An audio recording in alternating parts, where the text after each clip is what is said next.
The price of your home, a ray of light? There are new signs tonight that after 6 long years, the foreclosure crisis may be ending. At its peak, 367,000 homes in foreclosure, but today less than half that.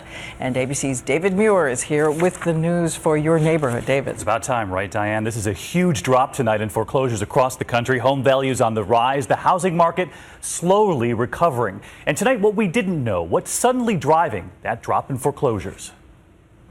It is a stunning drop in foreclosures. The number of treasured homes slipping away from American families, dropping to its lowest level in 6 years. Down 28% across the nation from a year ago. Foreclosures down an eye-popping 65% in California. And it turns out a new law in California is helping to boost those housing numbers across the country tonight.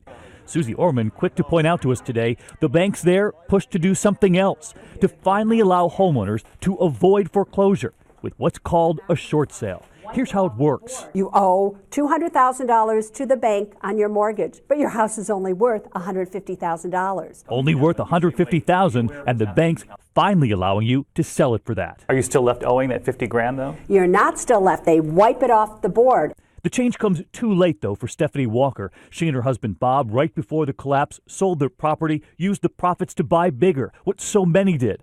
Then the crash. They lost work. They lost their house. They moved back home with their parents in Chicago, documenting it all in her blog, Love in the Time of Foreclosure. Hi, David.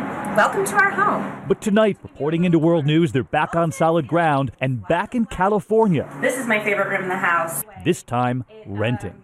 But she admits those historically low mortgage rates are so tempting. That is where you get yourself into trouble. In fact, the other day I saw an open house sign and I thought, I kind of want to see that house. I want to see what it looks like inside. And Bob, my husband, said, no. He said, keep driving. Yes, exactly. This way. Passing an open house, even in this improving housing market. What Susie says is smart. What would you say to Stephanie tonight about the lesson learned in all this? I would say live below your means, but within your needs. If you can afford to buy a 3,000 square foot home now, buy a 2,000 square foot home. What do you make of her advice?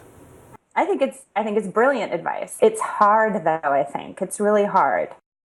Hard, but Stephanie and her family are trying. Susie says that young family's so smart to finish paying down their debt, to rent, and watch this market come back a little longer before they act. She says for families who do have solid jobs and have saved enough, Diane, a much different story because mortgage rates, we saw this again today, a new report at historic lows.